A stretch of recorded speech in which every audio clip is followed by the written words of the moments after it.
La tercera idea es que el PIAR es individual. Esto significa que cada uno de los niños y niñas con discapacidad en la escuela debe tener un PIAR. Una de las críticas que dijimos al inicio es que no todos los niños con discapacidad tenían que tener un PIAR, que solamente algunos, los que necesitaran ajustes, pues efectivamente tenían que hacerlo. Yo considero que eso es un error. Mi opinión de Lucas y de Esclav es que todos y cada uno de los niños que están registrados como estudiantes con discapacidad en cada uno de los colegios, tanto públicos como privados, debe tener un PIAR. Y en ese PIAR se deben establecer los ajustes que requieren. Si son pocos, pues serán pocos y el PIAR no será un documento muy largo. Si son muchos, serán muchos y el PIAR será un documento muy nutrido. Pero decir en abstracto que estos niños no necesitan PIAR implica un riesgo, implica que los docentes se laven las manos y digan, este no necesita PIAR, este no necesita PIAR, este no necesita PIAR. Cuando en realidad no se están tomando en serio a los estudiantes, porque al no haberles hecho el PIAR, difícilmente los van a poder conocer a fondo y haberlos valorado en términos pedagógicos, en términos educativos y haber pensado qué es eso que requiere flexibilizarse, modificarse o ajustarse de su práctica docente para que este estudiante pueda participar. Entonces, ese es el mensaje clave de esta tercera sección del webinar y es el plan es individual y cada uno de los estudiantes debe tenerlo. ¿Qué significa que sea individual? Significa que cada niño debe tener un plan específico y hecho a su medida. Es un error pensar que un colegio tiene un PIAR estandarizado para todos los niños con discapacidad y cuando uno va y revisa en el colegio Policarpa Salabarrieta del municipio XYZ de Colombia, todas las valoraciones pedagógicas son iguales, todos los contextos son iguales y los ajustes son exactamente los mismos. Como en un ejercicio de mal estudiante, coge, copia y pega la misma información y cumple con el requisito de que cada estudiante tenga el PIAR. Que el PIAR sea individual significa que las familias deben estar atentas a que lo que se planifica, lo que está en el documento del PIAR corresponda a cada uno de los niños. Entonces, como ya lo he dicho y no me voy a cansar de repetirlo, es a través del PIAR que los maestros se toman en serio a los estudiantes y lo ponen en el centro. Y aquí es donde surgen los primeros tres elementos que debe incluir el PIAR, porque esa era una de las preguntas que estaba en la publicidad de este webinar. ¿Qué debe incluir? ¿Verdad? Porque se habla mucho del PIAR, pero ¿qué debe incluir? El decreto 1421 nos dice que debe incluir tres elementos centrales. Debe incluir el contexto personal y familiar del niño, es decir, una descripción de cómo es el niño, cómo es su núcleo familiar, quién es su red de apoyo. Es una red de apoyo que favorece la inclusión, es una red de apoyo que tiene dificultades y que requiere mejorar. ¿Cómo es el chico? El segundo elemento es la valoración pedagógica. Entonces, cada colegio deberá y cada Secretaría de Educación deberá definir un instrumento para hacer la valoración pedagógica en función del currículo, en función del proyecto educativo institucional y efectivamente valorarlo, es decir cómo está y que conste en el PIAR sus avances y su situación. Y la información de salud que estuviera disponible, es decir, es importante saber qué tiene el chico, si es que se sabe, entonces en algunos casos se sabe, sí, el neurólogo ya determinó que este chico tiene el diagnóstico X, que Lucas tiene chuequera bilateral congénita, que tiene síndrome de Down y lo saben desde hace 3 días que nació. Entonces eso se incluye ahí porque es importante saberlo, pero es una información que rápidamente vamos a trascender porque el PIAR, y ojo con esta idea clave, no es una copia de la historia clínica. No es un instrumento en donde yo anexo todos los exámenes, todas las pruebas, todas todos los documentos diagnósticos que conocemos. Nos hacen preguntas como, ¿quién tiene que hacer el PIAR? ¿Existe un formato del PIAR? Ya vamos a llegar allá, no se preocupen por eso. Entonces, esas son las tres primeras partes que debe tener el PIAR. El contexto personal, la valoración pedagógica y la información que estuviera disponible en términos de salud, en términos de diagnóstico. Puede también suceder que producto de la interacción en la escuela se haga necesario remitir al estudiante al médico. Entonces aquí es clave darle un mensaje a los docentes. Muchas veces los docentes están esperando o estamos esperando que un médico nos diga qué tiene el niño, ¿verdad? Pero en muchos de los casos, el docente ya sabe que tiene. Lo que pasa es que él no es la persona para diagnosticarlo, ni para decir que tiene. Pero tiene más posibilidades una maestra que ve al niño de lunes a viernes, de 7 de la mañana a 2 de la tarde, que lo ve interactuando en su cotidianidad, que lo ve con sus compañeros de clase, con sus amigos, que lo ve cómo experimenta dificultades, pero también ve qué hace bien, qué le gusta, qué lo hace feliz, qué le motiva, saber qué barreras o qué dificultades encuentra el estudiante. Entonces puede suceder que producto de la interacción del estudiante en la escuela, la maestra le sugiera a los padres, es importante, yo noto esto, identificamos estos signos de alerta, por favor llévelo al médico, haga las consultas a los que sea necesario, porque si bien el diagnóstico médico no es central en la educación inclusiva, el derecho a la salud también es un derecho fundamental de los niños, las niñas y los adolescentes con discapacidad.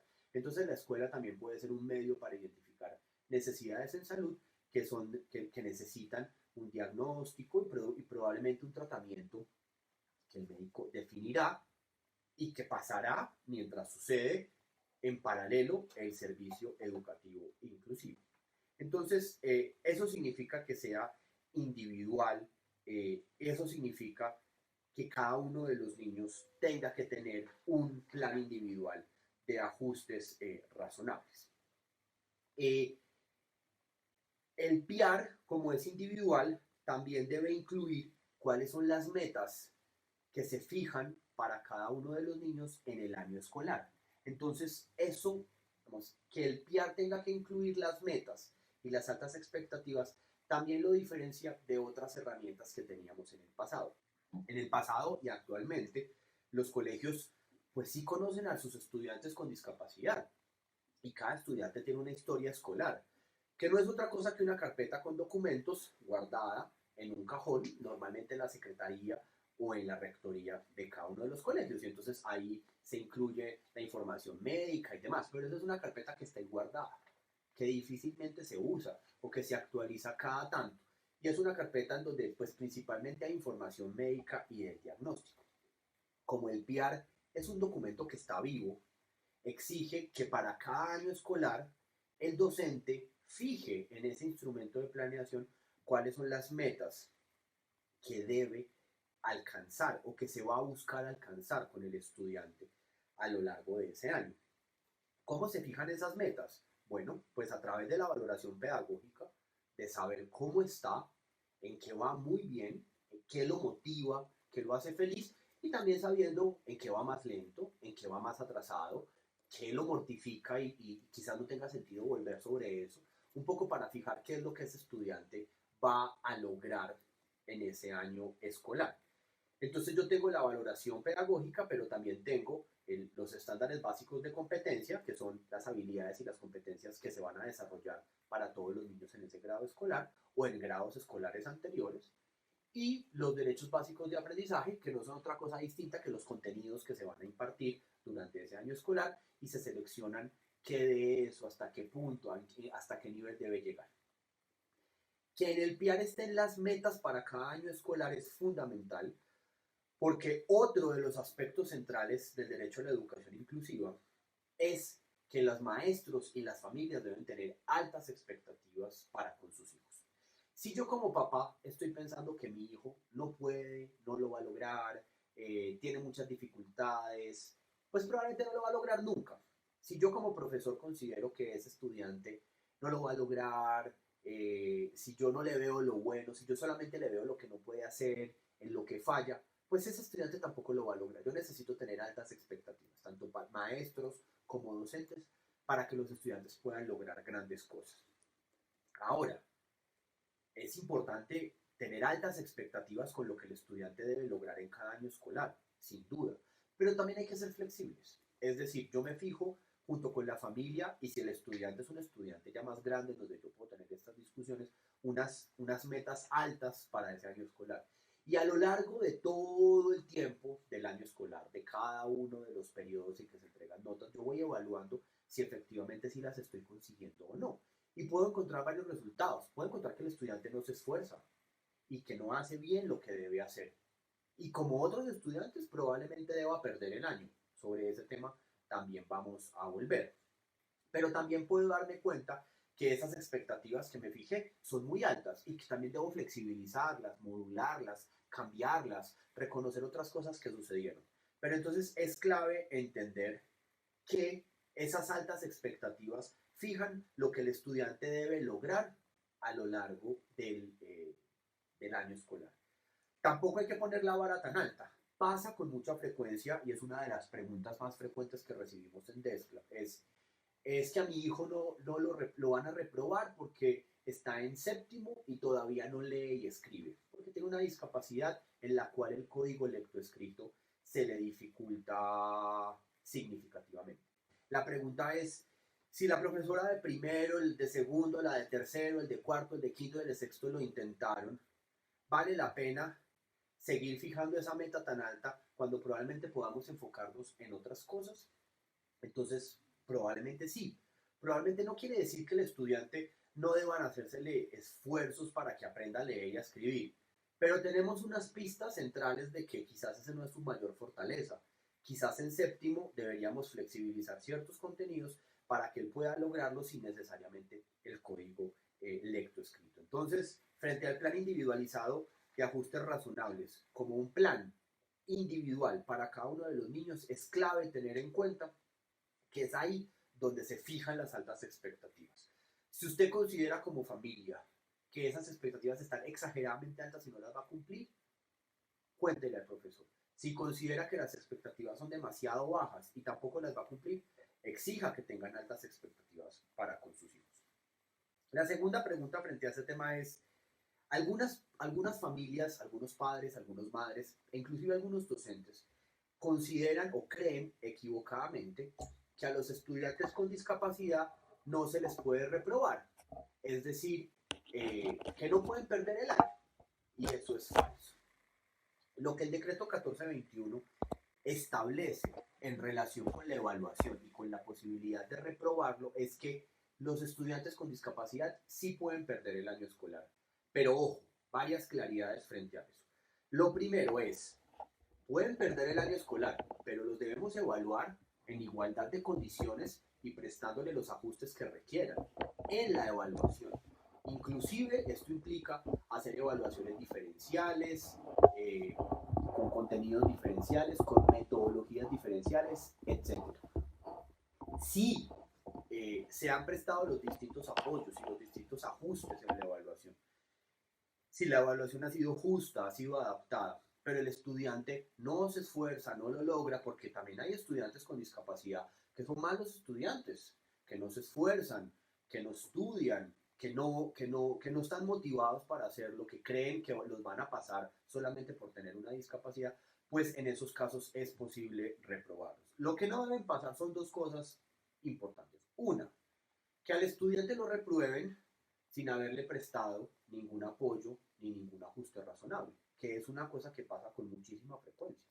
No se hace ningún ajuste, no se hace ningún apoyo, no se hace ninguna flexibilización que el estudiante necesita, no tiene un PIAR, pero aún así a final de año lo van a reprobar porque aparentemente no logró lo que lograron todos los demás. Pues por supuesto que ningún estudiante en esa condición va a aprobar. En ese caso el colegio tiene que ser serio y es, si no le ha prestado los apoyos y los ajustes razonables que requiere, si no le ha hecho el PIAR, si el profesor no ha hecho su tarea como se requiere, ¿por qué ese estudiante va a ser reprobado? Entonces, los criterios de evaluación con los que se va a valorar los avances de los estudiantes deben fijarse previamente en el PIAR para que no sea una sorpresa al final del año escolar que el estudiante va a ser reprobado.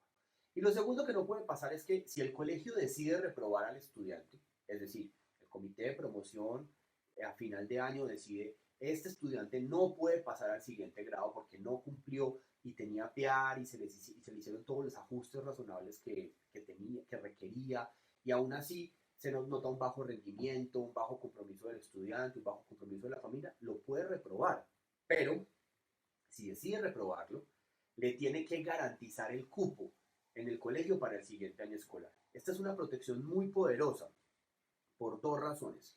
Porque en muchos casos los colegios promueven a los estudiantes de año en año para deshacerse de ellos. Como quien dice, yo ya no lo logré, entonces lo voy a pasar para que al año siguiente no sea un problema mío, porque si repite me va a tocar otra vez a mí. sino para que sea un problema del año anterior, terrible, del grado siguiente, terrible.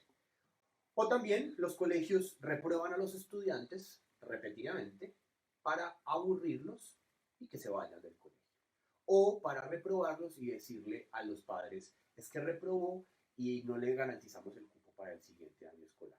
Pues el decreto 1421 lo indica supremamente claro y es, si el colegio decide reprobarlo, debe garantizarle el cupo al año siguiente.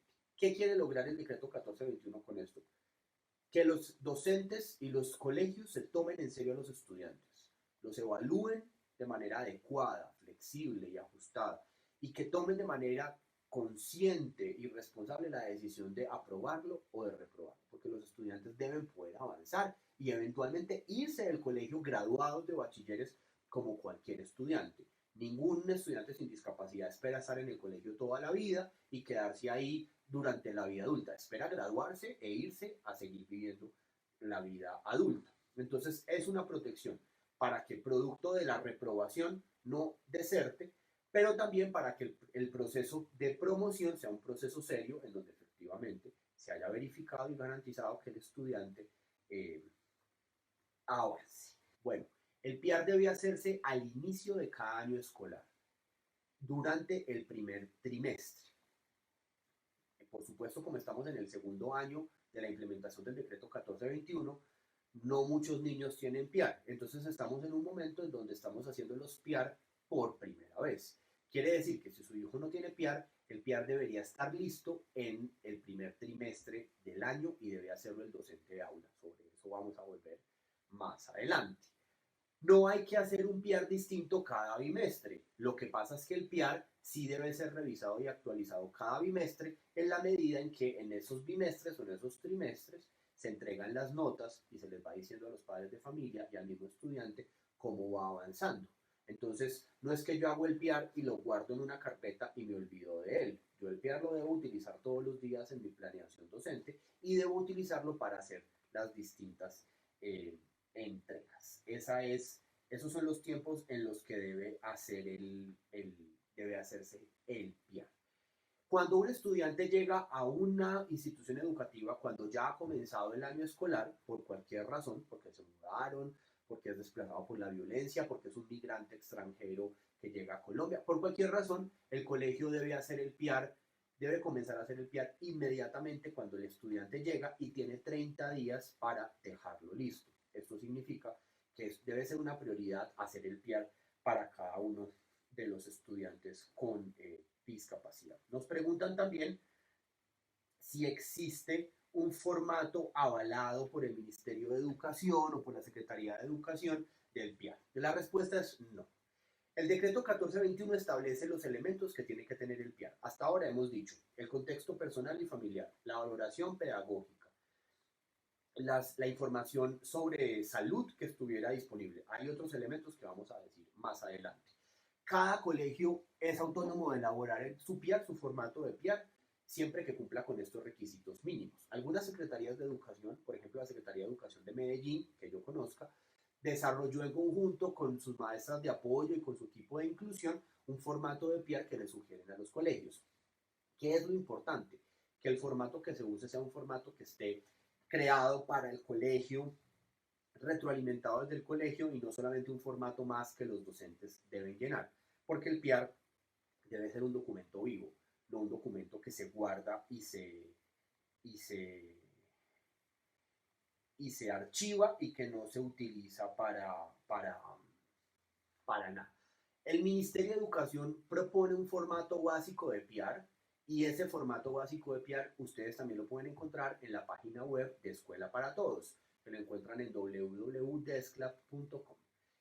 Sin embargo, la invitación está ahí siempre abierta y es a tomar el formato y a agregarle cosas al formato, a ajustar el formato para que no sea una carga aburridora y por el contrario sea un documento fácil de diligenciar y que tenga sentido para, para los docentes, que son principalmente quienes deben hacerlo.